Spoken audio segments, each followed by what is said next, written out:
We need to set up the problem, but the problem with the problem is that the majority of people, we always say sell benefits, not features. I'm going to challenge you on that. We don't want to sell the features, I agree with that.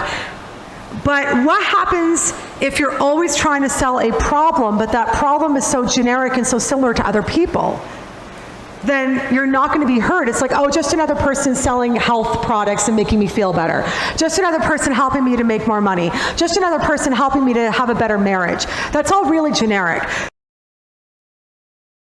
But they're all delivering, your thoughts create your reality.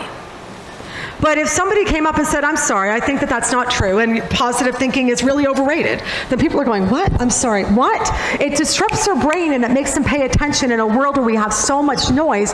And I'm not saying be antagonistic or disruptive on purpose, but if you can bring together your life experiences in a way that makes sense, and have a point of view that's different, people will pay attention.